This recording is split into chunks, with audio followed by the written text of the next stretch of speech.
I'm Anil Kumar sharing with you rounding of numbers, an essential skill for every math student.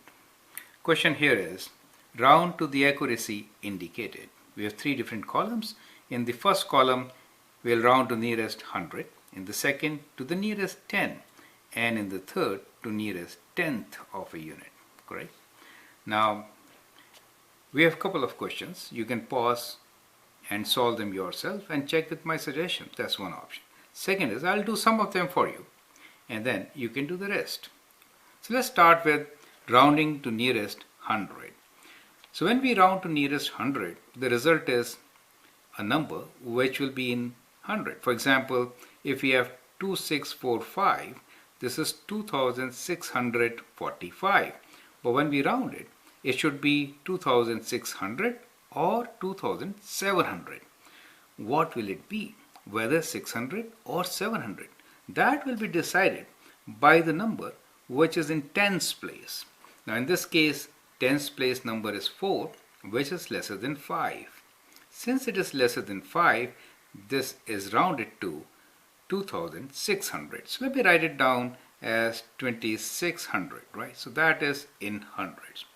So whenever we are rounding to nearest 100, the number to be checked is the number at which place? Tens, right? Now, for example, here we have 308. In tens place, the number is 0, which is much lesser than 5.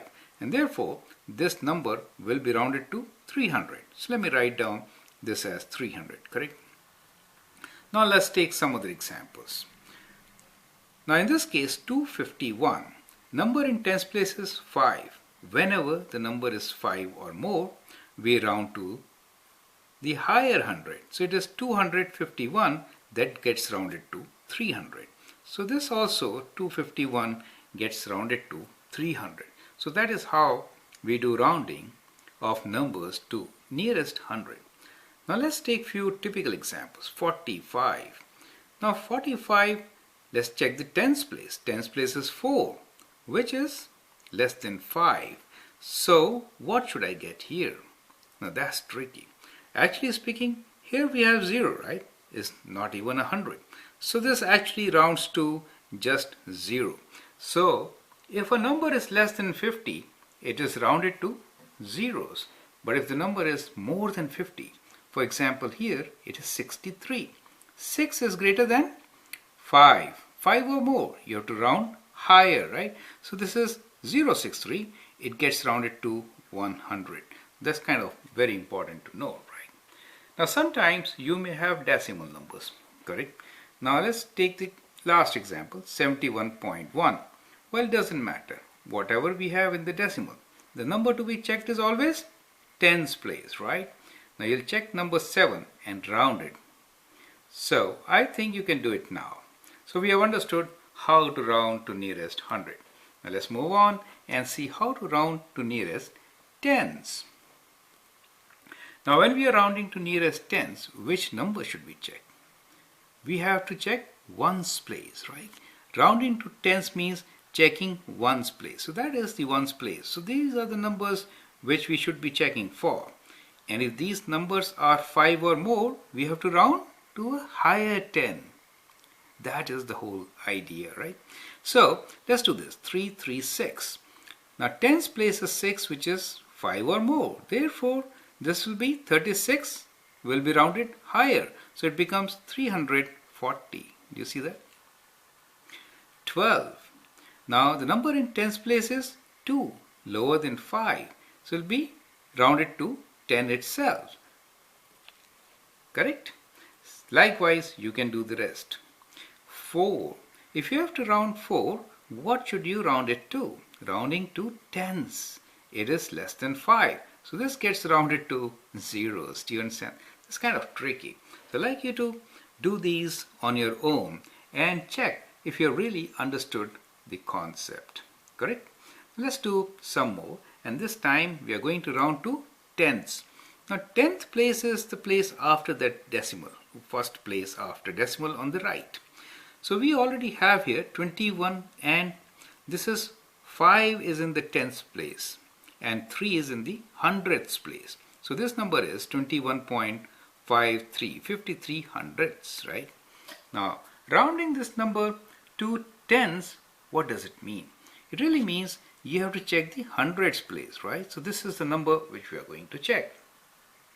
If this number is less than 5, then we just drop that number off, right? And write the number as it is, which is on the left of it.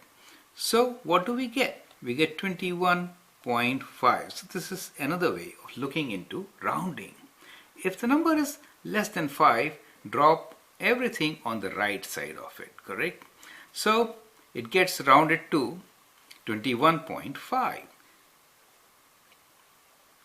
But if the number on the hundreds place is higher, then what happens?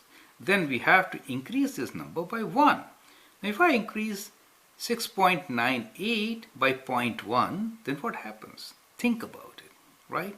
Think about it and then answer this question. Let's move on to the next one, which is 1.05.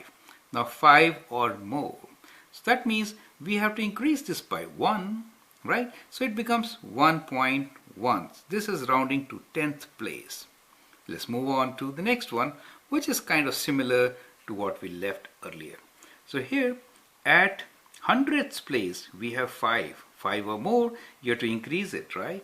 So 6.9, we cannot just drop it. We have to increase it 0.1. Increase. That means you'll get the answer as 7.0. Do you see? That is how you round to the nearest tenth of a digit, right? Now this number 0.94, 4 is less than 5, so we'll just drop it off. We'll get 0.9 as our answer. I hope with this you understand the concept of rounding numbers. Go through this video once again and understand clearly how to round numbers to indicate accuracy.